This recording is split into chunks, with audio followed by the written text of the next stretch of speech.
শুভ সন্ধ্যা বন্ধুরা। আজ হলো 10 ফেব্রুয়ারি মঙ্গলবার। আজকের সন্ধ্যার বিশেষ বিশেষ খবর হলো গ্রেফতার করুন, জেলে যেতেও তৈরি, ভিডিও বিতর্কে গৌরব বৈশীদের চ্যালেঞ্জ মুখ্যমন্ত্রী হিমন্তের। আসামের রাজনীতিতে নতুন উত্তাপ, বিজেপির এক ভিডিও পোস্ট এবং পর মুহূর্তে সেটি ডিলিট। আর সেই বিতর্কিত ডিলিটেড ভিডিও ঘিরে কংগ্রেস ও এআইএমআইএমের তুপ মুখ্যমন্ত্রী ডক্টর হিমন্ত বিশ্ব শর্মার দিকে। আর এবারে বিরোধী দলগুলির সব অভিযোগ উড়িয়ে মুখ্যমন্ত্রীর সাফ কথা, গ্রেফতার করতে চান করুন, জেলে যেতে রাজি। সম্প্রতি বিজেপির একটি সোশ্যাল মিডিয়া পোস্টকে কেন্দ্র করে শুরু হয় বিতর্ক। সেই অ্যানিমেটেড ভিডিওতে মুখ্যমন্ত্রীকে কাউবয় আদলে বন্দুক তাক করতে দেখা যায় ত্বকিপোড়া অন্য কোনো কিছু চরিত্রের বিরুদ্ধে, যাদের মধ্যে ছিল গৌরব গগৈর অবয়ব।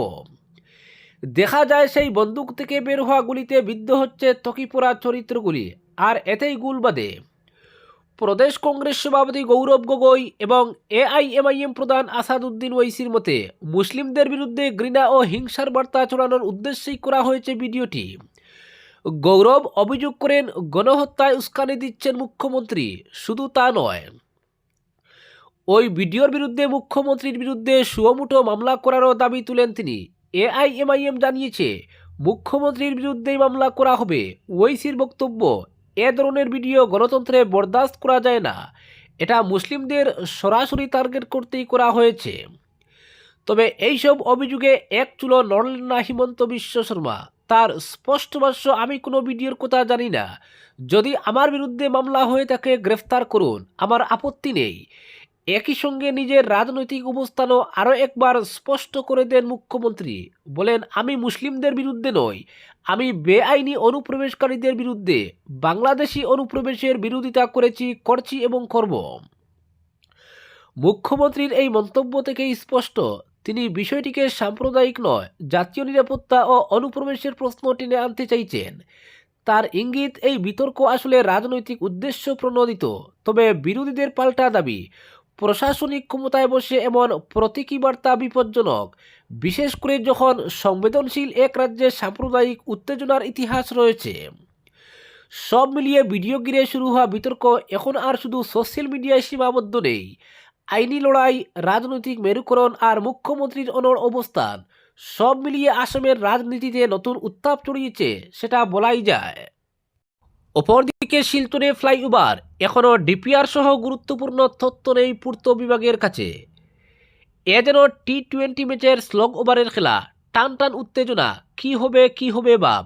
আদৌ কি 26-এর বুটের নির্ঘণ্ট বেজে ওঠার আগে শিলান্যাস হবে শিলচরের বহু প্রতীক্ষিত উড়ালপুলের, নাকি আবারও হচ্ছে করতে করতে পিছিয়ে যাবে এই এলিভেটেড করিডোর কিংবা ফ্লাইওভারের প্রস্তাবিত প্রকল্প? পক্ষে বিপক্ষে আলোচনা যখন তুঙ্গে, তখন উড়ালপুল সমর্থকদের জন্য মন খারাপের তথ্য সামনে আনলো পূর্ত বিভাগ। উড়ালপুল প্রকল্পের বর্তমান প্রশাসনিক বা সরকারি অবস্থান কি তা জানতে দিন কয়েক আগে আরটিআই করেছিল একটি সংস্থা। সেই আরটিআইয়ের জবাবে পূর্ত বিভাগের শিলচর ও উদারবন টেরিটোরিয়াল ডিভিশনের এক্সিকিউটিভ ইঞ্জিনিয়ারের অফিস থেকে যা জানানো হয়েছে, তাতে একটা জিনিস স্পষ্ট, শিলচরের উড়ালপুল ইস্যুতে এখনো বেশ কিছু তাদের কাছে নেই। কি প্রশ্ন করা হয়েছিল আরটিআইয়ের মাধ্যমে? সাকুল্যে 7টি প্রশ্ন করা হয়। প্রথম প্রশ্নে চাওয়া হয়েছিল ডিপিআর অর্থাৎ ডিজিটাল প্রজেক্ট রিপোর্ট এবং উড়ালপুলের ম্যাপ, কিন্তু বিভাগের পাবলিক ইনফরমেশন অফিসার স্পষ্ট জানিয়ে দেন ডিপিআর এর স্যাংশন কপি ও ম্যাপ এখনও হাতে আসেনি।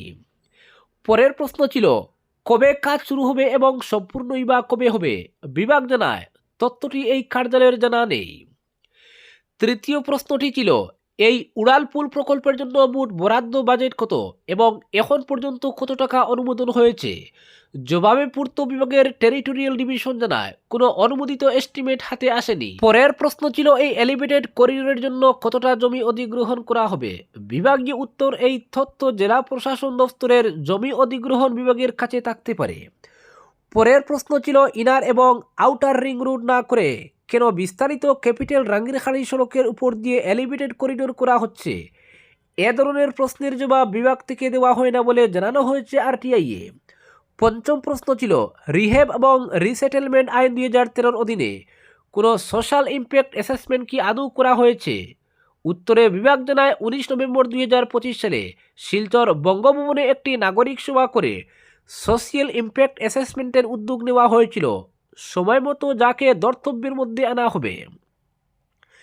এই যে ষষ্ঠ প্রশ্নের সময় মতো in due course of time কথাটা বলা হলো, তার মানে এই দাঁড়ায় যে নভেম্বরের মাঝামাঝি হওয়া নাগরিক সভার পর স্থির হওয়া সোশিয়াল ইম্প্যাক্টের কোনো ধারণা এখনও পর্যন্ত নেই বিভাগের কাছে। সপ্তম তথা শেষ প্রশ্নে জানতে চাওয়া হয়েছিল, যারা এলিভেটেড করিডোর তৈরির ফলে ক্ষতিগ্রস্ত হবেন তাদের জন্য কি ব্যবস্থা নেওয়া হবে।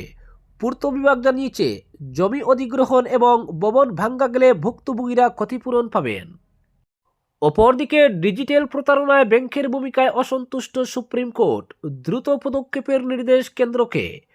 ডিজিটাল প্রতারণা, বিশেষ করে তথাকথিত ডিজিটাল অ্যারেস্ট কেলেঙ্কারিতে ব্যাংকগুলির ভূমিকা নিয়ে তীব্র অসন্তোষ প্রকাশ করল সুপ্রিম কোর্ট। শীর্ষ আদালত স্পষ্ট জানিয়ে দিয়েছে, গ্রাহকদের আর্থিক সুরক্ষা নিশ্চিত করা ব্যাংকগুলির দায়িত্ব, অথচ সন্দেহজনক লেনদেনের সময়ে কেন তা ধরা পড়ছে না, এই প্রশ্ন অত্যন্ত গুরুতর। এই মামলার শুনানিতে কেন্দ্রীয় স্বরাষ্ট্র মন্ত্রক এবং ইলেকট্রনিক্স ও তথ্য প্রযুক্তি মন্ত্রক ডিজিটাল প্রতারণা মোকাবিলায় গৃহীত পদক্ষেপ নিয়ে রিপোর্ট জমা দেয়। সেই প্রেক্ষিতেই প্রধান বিচারপতির নেতৃত্বাধীন বেঞ্চ ব্যাংকিং ব্যবস্থার পেশাদারিত্ব নিয়ে প্রশ্ন তুলে। আদালতে অ্যাটর্নি জেনারেল জানান, সাইবার প্রতারণা সংক্রান্ত তথ্য একত্র করা হচ্ছে এবং এ ধরনের অপরাধ মোকাবিলায় একটি স্ট্যান্ডার্ড অপারেটিং প্রসিজিওর বা এসওপি চূড়ান্ত করার কাজ চলছে। কেন্দ্রের দুই মন্ত্রক ইতিমধ্যেই রিপোর্ট জমা দিয়েছে এবং রিজার্ভ ব্যাংক ও ব্যাংকগুলির করণীয় নিয়ে একটি খসড়া এসওপি তৈরি করেছে। শুনানিতে প্রধান বিচারপতি বলেন, প্রতিটি আর্থিক ক্ষতি গুরুত্বপূর্ণ, বিশেষ করে বয়স্ক মানুষদের ক্ষেত্রে এই ধরনের প্রতারণা প্রায়শই সারা জীবনের সঞ্চয় কেড়ে নেয়। তাই গ্রাহকের অভিযোগ পাওয়ার সঙ্গে সঙ্গে ব্যাংকগুলির দ্রুত ব্যবস্থা নেওয়া উচিত বলেও মন্তব্য করে আদালত। বেঞ্চ জানতে চায়, সন্দেহজনক লেনদেন চিহ্নিত হলেই কেন তা অবিলম্বে স্থগিত করা হয় না। পাশাপাশি গ্রাহক এবং সংশ্লিষ্ট সাইবার থানাকে সতর্কবার্তা পাঠানো সম্ভব কিনা তাও খতিয়ে দেখতে বলে আদালত। আদালত প্রশ্ন তুলে, জনসমক্ষে থাকা তথ্য অনুযায়ী যদি 54,000 কোটি টাকারও বেশি অর্থ বিদেশে পাচার হয়ে থাকে তাহলে আরবিআই কেন আরও কঠোর নীতি নেয়নি। প্রধান বিচারপতি জানতে চান, এই বিপুল ক্ষতির পেছনে অবহেলা, আতাত নাকি গ্রাহকদের বিরক্ত না করার মানসিকতা কাজ করছে। এই প্রেক্ষিতে সুপ্রিম কোর্ট কেন্দ্রকে নির্দেশ দিয়েছে 2026 সালের 2 জানুয়ারি প্রস্তুত হওয়া এসওপি দ্রুত আনুষ্ঠানিকভাবে গ্রহণ করে কার্যকর করতে হবে। একই সঙ্গে বিভিন্ন সংস্থার মধ্যে সমন্বয় জোরদার করে প্রতারিত অর্থ ফেরতের প্রক্রিয়া শক্তিশালী করার কথাও বলা হয়েছে। হাইকোর্টগুলিকেও এসওপি কার্যকর হচ্ছে কিনা তা নিশ্চিত করার নির্দেশ দিয়েছে শীর্ষ আদালত। এই মামলায় 4 সপ্তাহ পরে নতুন করে রিপোর্ট জমা দিতে কেন্দ্রকে নির্দেশ দিয়েছে সুপ্রিম কোর্ট। অপরদিকে ভারতের বিরুদ্ধে ম্যাচ বয়কটের সিদ্ধান্ত থেকে সরে এলো পাকিস্তান। টি-20 বিশ্বকাপে আগামী 15 ফেব্রুয়ারি কলম্বোয় নির্ধারিত গ্রুপ ম্যাচে ভারত পাকিস্তান দ্বৈরথ হবে বলেই নিশ্চিত করা হয়েছে। পাকিস্তান সরকার সামাজিক মাধ্যম এক্সে দেওয়া এক বিবৃতিতে জানায়, বহুপাক্ষিক আলোচনায় যে ফলাফল পাওয়া গিয়েছে এবং বন্ধুত্বসুলভ দেশগুলির অনুরোধের প্রেক্ষিতে পাকিস্তান দলকে ভারতের বিরুদ্ধে মাঠে নামার অনুমতি দেওয়া হয়েছে। এতে আইসিসির পাশাপাশি স্বস্তি পেল ভারতীয় ক্রিকেট বোর্ডও, কারণ এবারের বিশ্বকাপের মূল আয়োজক ভারত। পাকিস্তান সরকারের বিবৃতিতে বলা হয়েছে, আইসিসির একাধিক সদস্য দেশ, এর মধ্যে শ্রীলঙ্কা ও সংযুক্ত আরব আমিরশাহিও রয়েছে, পিসিবিকে ম্যাচ বয়কট না করার অনুরোধ জানিয়েছিল, কারণ এই ম্যাচ না হলে অন্যান্য দেশগুলির আর্থিক ক্ষতির আশঙ্কা ছিল। বিবৃতিতে আরও জানানো হয়, পাকিস্তানের প্রধানমন্ত্রী শাহবাজ শরীফ শ্রীলঙ্কার প্রেসিডেন্ট কুমারা দিসনায়কের সঙ্গে বিষয়টি নিয়ে কথা বলেছেন। সরকারি বিবৃতিতে বলা হয়েছে, পাকিস্তান ক্রিকেট বোর্ডের চেয়ারম্যান মহসিন নকভি আইসিসির প্রতিনিধিদের সঙ্গে এবং বাংলাদেশ ক্রিকেট বোর্ডের সঙ্গে উচ্চ পর্যায়ের আলোচনার ফলাফল সম্পর্কে প্রধানমন্ত্রীকে অবহিত করেছেন। বহুপাক্ষিক আলোচনার ইতিবাচক ফল এবং বন্ধুত্বসুলভ দেশগুলির অনুরোধের কথা মাথায় রেখে পাকিস্তান সরকার 15 ফেব্রুয়ারি আইসিসি পুরুষদের টি-20 বিশ্বকাপে নির্ধারিত ম্যাচে পাকিস্তান দলকে মাঠে নামার নির্দেশ দিচ্ছে। এই সিদ্ধান্ত ক্রিকেটের চেতনা রক্ষা এবং বিশ্বব্যাপী এই খেলাটির ধারাবাহিকতা বজায় রাখার লক্ষ্যে নেওয়া হয়েছে। পাকিস্তান সরকারের ঘোষণার পর আইসিসিও আলোচনাকে সফল বলে উল্লেখ করেছে। আইসিসির বিবৃতিতে বলা হয়েছে, আইসিসি ও পিসিবির মধ্যে এই আলোচনা বৃহত্তর বোঝাপড়ার অংশ ছিল, যেখানে সব পক্ষই গঠনমূলক মনোভাব, ঐক্য, অঙ্গীকার এবং নিরপেক্ষতা বজায় রেখে খেলাটির সর্বোত্তম স্বার্থে কাজ করার প্রয়োজনীয়তা স্বীকার করেছে।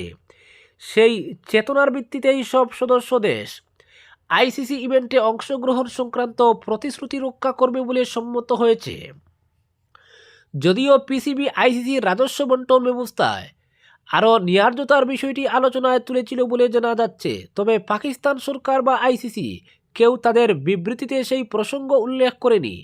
আলোচনার অন্যতম গুরুত্বপূর্ণ দিক ছিল বাংলাদেশের বিষয়টি। ভারতের মাটিতে খেলতে অস্বীকার করায় বাংলাদেশকে টি-20 বিশ্বকাপ থেকে বাদ দেওয়ার পরেও তাদের কোনো শাস্তি না দেওয়ার সিদ্ধান্তই ছিল সবচেয়ে বড় সমঝোতা। গত কয়েকদিনে পিসিবি, বিসিবি ও আইসিসির মধ্যে ধারাবাহিক আলোচনা চলেছে, যার লক্ষ্য ছিল ভারতের বিরুদ্ধে ম্যাচ বয়কটের হুমকি থেকে পাকিস্তানকে সরিয়ে আনা। সোমবার সন্ধ্যায় পরিস্থিতি দ্রুত বদলাতে শুরু করে পিসিবি চেয়ারম্যান মহসিন নকভি জানান, 24 থেকে 48 ঘন্টার মধ্যে সিদ্ধান্ত আসতে পারে। তার আগেই আইসিসি বাংলাদেশের বিরুদ্ধে কোনো শাস্তি না দেওয়ার কথা জানায় এবং 2028-31 সাইকেলে বিসিবিকে অতিরিক্ত একটি আইসিসি টুর্নামেন্ট আয়োজনের ঘোষণা দেয়। এরপর বাংলাদেশ বোর্ড পিসিবিকে ধন্যবাদ জানিয়ে ভারতের বিরুদ্ধে ম্যাচ খেলতে অনুরোধ করে। এরপরেই আসে পাকিস্তান সরকারের চূড়ান্ত ঘোষণা। রবিবার বিসিবি চেয়ারম্যান আমিনুল ইসলাম বুলবুল ও আইসিসি ডিরেক্টর ইমরান রাজা লাহোরে গিয়ে পিসিবির সঙ্গে আলোচনায় বসেন। আইসিসি বোর্ডের বৈঠকে বাংলাদেশের বাদ পড়ার সিদ্ধান্তের বিরোধিতা করা একমাত্র সদস্য ছিল পিসিবি। নকভি তখন আইসিসির বিরুদ্ধে দুমুখ নীতির অভিযোগ তুলেছিলেন এবং বাংলাদেশের সঙ্গে অন্যায় হয়েছে বলেও মন্তব্য করেছিলেন। সেই বিষয়টি ভারতের বিরুদ্ধে ম্যাচ বয়কট প্রসঙ্গে আলোচনার কেন্দ্রে ছিল। শেষ পর্যন্ত সব পক্ষের সমঝোতার মধ্য দিয়েই ভারত পাকিস্তান ম্যাচ আয়োজনের পথ প্রশস্ত হলো। অপরদিকে লোকসভায় বিরোধীদের কণ্ঠরোধের অভিযোগকে কেন্দ্র করে এবার সরাসরি স্পিকার ওম বিড়লার ভূমিকাকেই চ্যালেঞ্জ জানাতে চলেছে বিরোধী শিবির। সূত্রের খবর, তার বিরুদ্ধে অনাস্থা প্রস্তাব আনার প্রস্তুতি শুরু করেছে ইন্ডিয়া জোটের দলগুলি। রাষ্ট্রপতির ভাষণের উপর ধন্যবাদ প্রস্তাব নিয়ে আলোচনার সময় বিরোধী দলনেতা রাহুল গান্ধীকে বক্তব্য রাখতে না দেওয়াকেই এই সিদ্ধান্তের মূল কারণ হিসেবে দেখা হচ্ছে। সংসদ ভবন চত্বরে কংগ্রেস সভাপতি ও রাজ্যসভার বিরোধী দলনেতা মল্লিকার্জুন খাড়গের কার্যালয়ে সোমবার ইন্ডিয়া জোটের ফ্লোর লিডারদের বৈঠকে বিষয়টি নিয়ে আলোচনা হয়। ওই বৈঠকে উপস্থিত ছিলেন রাহুল গান্ধীও। সংসদীয় বিধি অনুযায়ী অনাস্থা প্রস্তাব আনতে 20 দিনের নোটিশ প্রয়োজন, ফলে বাজেট অধিবেশনের দ্বিতীয় পর্বেই প্রস্তাব আনা হতে পারে বলে সূত্রের দাবি। সংবিধানের 94C ধারায় এই প্রস্তাবটি আনা হবে বলে জানা গিয়েছে। প্রয়োজন 100 সাংসদের উপসম্মতি। বিরোধীদের অভিযোগ, লোকসভায় বারবার বিরোধী দলনেতাকে বক্তব্য রাখতে দেওয়া হচ্ছে না, পাশাপাশি চেয়ার থেকে মহিলা সাংসদদের নাম করে মন্তব্য করা, ট্রেজারি বেঞ্চের সদস্যদের বাড়তি সুবিধা দেওয়া এবং 8 জন বিরোধী সাংসদকে গোটা অধিবেশনের জন্য সাসপেন্ড করার মতো ঘটনাও ঘটেছে বলে তাদের দাবি। কংগ্রেস সাংসদ কেসি বেণুগোপাল বলেন, সংসদীয় রীতিতে বিরোধী দলনেতা কার্যত ছায়া প্রধানমন্ত্রীর ভূমিকা পালন করেন, অথচ তাকে কথা বলার সুযোগই দেওয়া হচ্ছে না। তার অভিযোগ, সরকার নির্বিঘ্নে আক্রমণ চালাতে পারছে, কিন্তু বিরোধীদের বক্তব্য রাখার জায়গা ক্রমশ সংকুচিত হচ্ছে। বিরোধীদের দাবি, ভারত মার্কিন বাণিজ্য চুক্তি নিয়ে আলোচনার জন্য স্পিকারের দৃষ্টি আকর্ষণ করতে চেয়েছিলেন রাহুল, কিন্তু সেখানেও অনুমতি মেলেনি। কংগ্রেস ইতিমধ্যেই স্পিকারের উপর অনাস্থা প্রকাশ করেছে এবং সাসপেন্ড হওয়া 8 সাংসদের বরখাস্তদেশ প্রত্যাহারের দাবিও তুলেছে। প্রবীণ কংগ্রেস নেতা সঞ্জয় ঝার বক্তব্য, এত সংখ্যক সাংসদকে সাসপেন্ড করলে সংসদের ভেতরে বিরোধীদের প্রশ্ন তোলার সুযোগই কমে যায়। উল্লেখ্য, গত সপ্তাহে 2020 সালের ভারত-চীন সীমান্ত উত্তেজনা নিয়ে প্রাক্তন সেনাপ্রধান জেনারেল এম নারাবনের অপ্রকাশিত স্মৃতিকথার উল্লেখ করেছিলেন রাহুল গান্ধী। স্পিকার জানিয়ে দেন অপ্রকাশিত নথির উল্লেখ করা যাবে না এবং তাকে বক্তব্য চালিয়ে যেতে দেওয়া হয়নি। এর জেরেই লোকসভায় হট্টগোল শুরু হয়। পরে চেয়ারের দিকে কাগজ চূড়া ও বিধিভঙ্গের অভিযোগে কংগ্রেস ও সিপিআইএমের 8 জন সাংসদকে বাজেট অধিবেশনের বাকি সময়ের জন্য সাসপেন্ড করা হয়। এছাড়াও 5 ফেব্রুয়ারি স্পিকার জানান, সম্ভাব্য অশান্তি এড়াতে তিনি প্রধানমন্ত্রী নরেন্দ্র মোদীকে লোকসভায় না আসার পরামর্শ দিয়েছিলেন। গোয়েন্দা সূত্রে খবর ছিল, কয়েকজন কংগ্রেস সাংসদ প্রধানমন্ত্রীর আসনের দিকে এগিয়ে যেতে পারেন। আজকের বিশেষ বিশেষ সংবাদ এখানেই সমাপ্ত।